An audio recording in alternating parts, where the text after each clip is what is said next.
Students अभी हम start करते हैं एक्सरसाइज 10.1। टोटल 3 प्रॉब्लम्स हैं इसमें। यूजुअली जो है स्टूडेंट्स इनको प्रिपेयर नहीं करते क्योंकि ये पेपर में नहीं आते, लेकिन एक बात मैं हमेशा कहता हूँ कि दुनिया जो है वो पेपर के ऊपर आपके ख़त्म नहीं होती। हर चीज़ को स्टडी करो, किया करो, उसकी डेप्थ में जाके फुली कॉन्सेप्चुअल स्टडी करनी चाहिए, ठीक है। फ्यूचर में ये बेनिफिट देती है, किसी भी फील्ड में आप चले जाओ।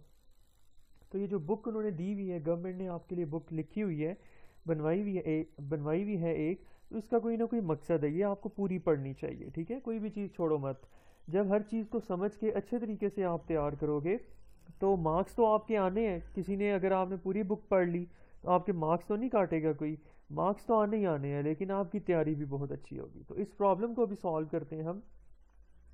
कहता है कि इन द गिवन फिगर, ये जो फिगर दी हुई है आपको, A B is congruent to C B. ये जो ए बी है, ये वाली साइड है ग्रीन वाली, ये कॉन्ग्रुएंट है किसके? बी सी के, सी बी के, ठीक है। ये मतलब इन दोनों की लंबाई या लेंथ आपस में इक्वल है, इसलिए मैंने सेम कलर दिया हुआ है इनको, ग्रीन। फिर कहता है angle 1 is congruent to angle 2। ये जो ब्लू वाले दोनों एंगल्स आपको नजर आ रहे हैं 1 और 2, ये भी आपस में इक्वल मेजर के हैं, यानी कि ये अगर 2 डिग्रीज है तो ये भी 2 डिग्रीज होगा, ये अगर 90 डिग्रीज है तो ये भी 90 होगा, ठीक है। अच्छा, ये हमें बता दिया उसने गिवन वगैरह। फिर कहता है prove that triangle A B D is congruent to triangle C B E. दोनों ट्राइंगल्स को आपने प्रूव करना है इक्वल। ये ए बी डी, ये वाली ट्राइंगल इक्वल है सी बी ई के, ठीक है, सी बी ई के।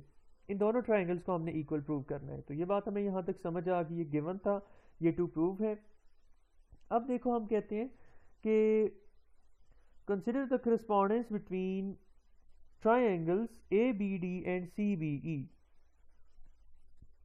जिन दो ट्राइंगल्स को इक्वल प्रूव करना है उनके दरमियान में हम करस्पॉन्डेंस ले रहे हैं, कंपैरिजन करने लगे हैं। एक ये वाली ट्राइंगल ए बी डी, दूसरी ये वाली ट्राइंगल सी ई बी।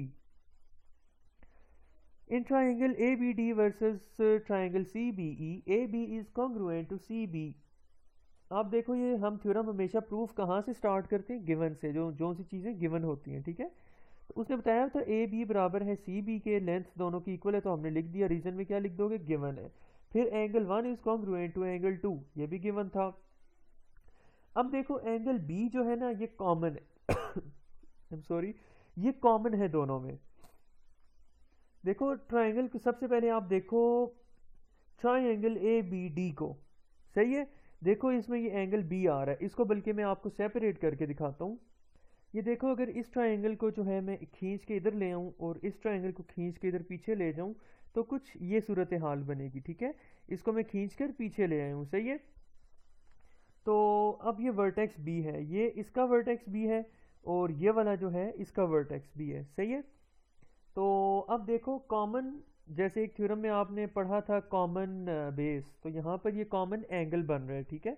दोनों का सेम एंगल है, दोनों के पास है, तो इक्वल होगा। इसका बी हो या उसका बी हो, दोनों बीज इक्वल हैं। तो इस बात की वजह से हमने लिख दिया कि angle B is congruent to angle B, ये कॉमन एंगल है, ठीक है। उसके बाद अब देखो हमने क्या प्रूव कर दिया है, एक साइड और दो एंगल्स। हमने एक साइड और दो एंगल्स, मतलब दो एंगल्स और उनके दरमियान में इंक्लूडेड साइड को हमने इक्वल प्रूव कर दिया है दूसरी ट्राइंगल के करस्पॉन्डिंग दो एंगल्स और उनकी इंक्लूडेड साइड के।